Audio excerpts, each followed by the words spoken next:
Elizabeth Warren is a proponent of a wealth tax, and she has proposed it, and we'll tell you a little bit more about it in a second. But the Hill did a write-up on the establishment Democrats' reaction to this wealth tax. So what is it? First off, it would impose a 2% tax on the wealth of people with more than $50 million in assets, while those with assets more than $1 billion would face a 3% tax. Warren has said the tax would bring in $7.25 trillion in revenue over a decade, and she would use that revenue from the plan to pay for student debt relief, universal access to pre-K, childcare, and increased pay for child workers.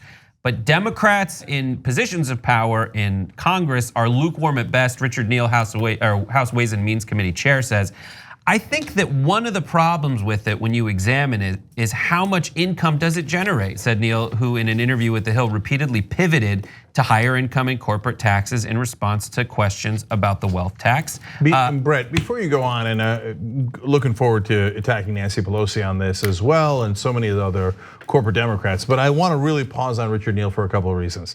So he asked a question and I have an answer, so no problem. He said, well, how much would it really generate?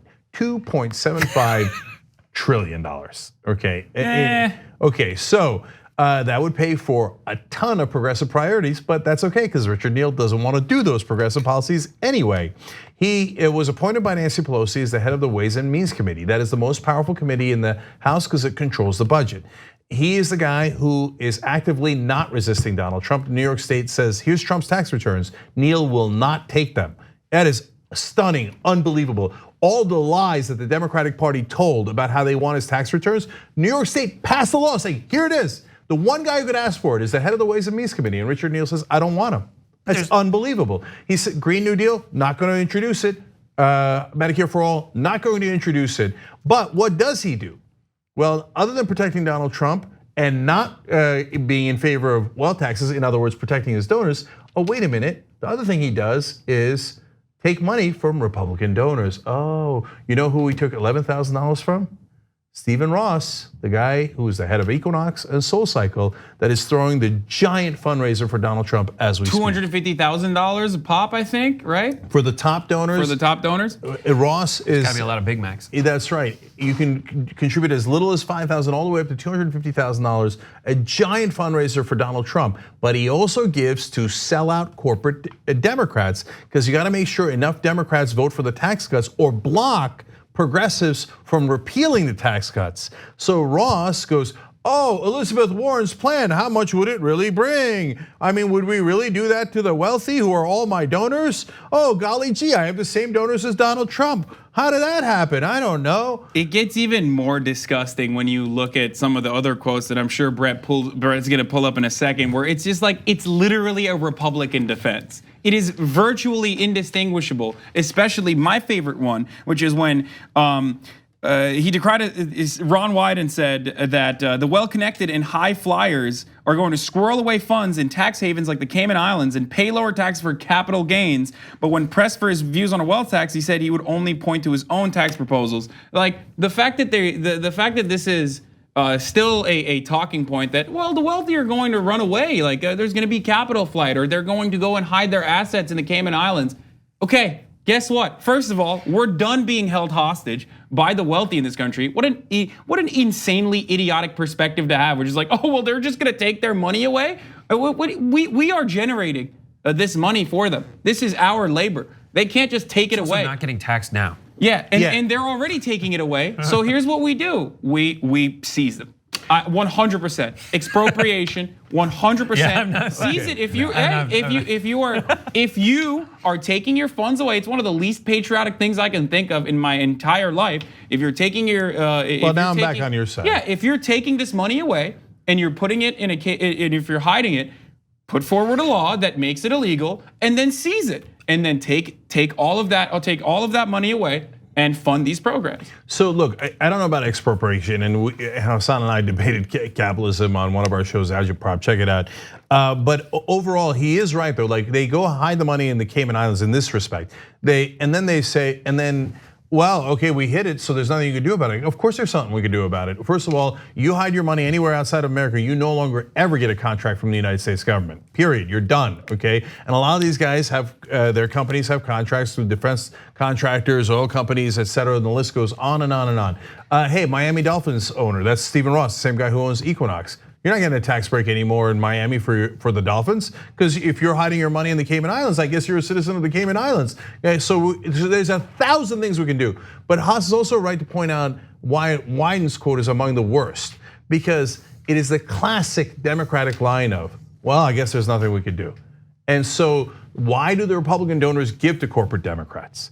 So that the corporate Democrats can come and go, well, I guess there's nothing we could do. Hey guys, there's nothing we could do. The Republicans gave them everything and we're losers and we're gonna lay down like a goddamn mat right in front of them and let them walk all over us. It's good cop, bad cop. They've been doing this the whole time. By the way, you have choices. On Richard Neal, there's a wonderful Justice Democrat running against him. AlexMorse.com, we'll put the link down below, MORSE, AlexMorse.com. Go donate to him, volunteer to him. Richard Neal, you wanna cry about that? I don't give a goddamn what you think. I want actual progressives in Congress who are gonna hold the Republicans accountable and fight against them and fight for progressive policies. You wanna go be a Republican? Go be a goddamn Republican. We're gonna run you out of Congress. You're in the DCCC blacklist, Cenk. Oh, boo-hoo. I'm gonna do a blacklist of anybody who works with the DCCC, and I'm not kidding. Or as Biden calls it, the DCCC poor list. Call back. Okay, so just in terms of how much support this wealth tax has among voters, I thought it was important to list. Graphic 7, 2/3 of Americans, including a majority of Republicans, favor a plan by Senator Elizabeth Warren of Massachusetts to impose a so-called wealth tax on assets exceeding $50 million. And then AOC's tweet on it I thought was great. Wealth tax versus capital gains tax versus 70% marginal tax over 10 million a year. ¿Por qué no los tres? Look, wealth redistribution is coming. I don't think these people understand it. Actually, you know what? That's not true. The wealthy are very class conscious, and I keep forgetting to mention this. They know that this is coming.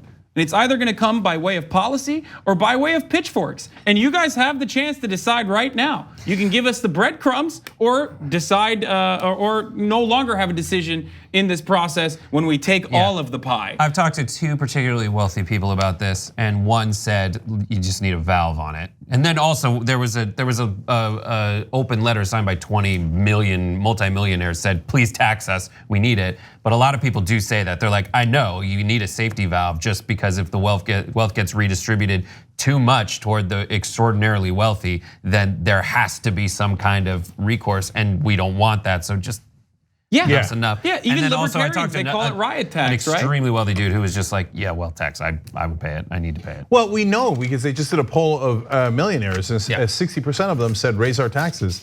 And you should check out Pitchfork Economics by Nick Hanauer. It's a great podcast on our network. He talks about it all the time. Back to Pelosi. Pelosi said that Trump's tax cuts for the rich was the quote, worst law Congress had ever passed.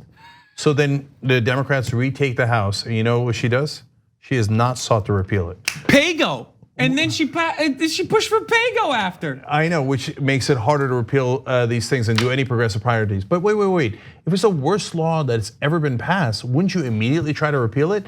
No. And then this article, the Hill did a great job here in just pointing out the hypocrisy. But they didn't call it hypocrisy, just gave the quotes, and the hypocrisy is obvious. They go and talk to Larry Summers, and he expresses skepticism over it.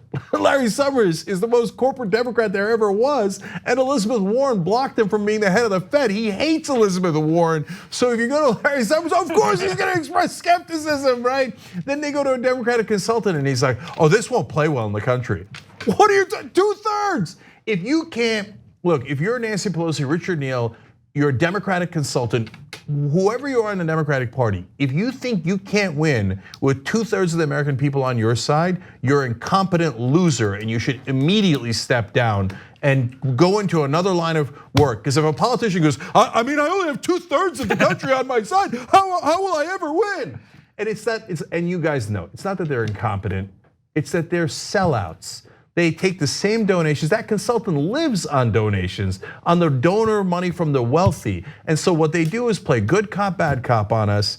And so these corporate Democrats are part of the Republican game. And so when the media says, Cenk, they're on your team. Why are you challenging other Democrats like this because they're not on our team. They're on their team. It's so obvious, and you would know that if you actually did report it. You know who else is not on the team? Joe Biden, who actually ended up solidifying the sunsetting Bush-era wealthy tax cuts when it was politically feasible for us to fight back. So thank God he's the #1 candidate for us, the most electable candidate at a time when the majority of Americans also want to increase the taxes on the wealthy. I got to say one last thing about that because Haas is so right. That deal that Biden struck with McConnell to make the Bush tax cuts permanent was so bad that even other corporate Democrats like Michael Bennet, who hates Medicare for all, was so livid he wrote a whole book about it saying, I can't believe how much Biden sold us out to McConnell and the Republicans. They made 94%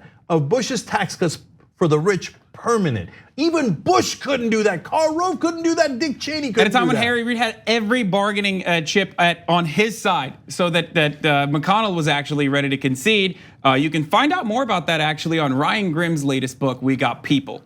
Exactly, which is at shoptyt.com. So Biden is not only working with the Republicans and brags about it, but on top of that, he's also incompetent. Well, hey, you made it this far. You must really like the Young Turks. Thank you. We really appreciate you.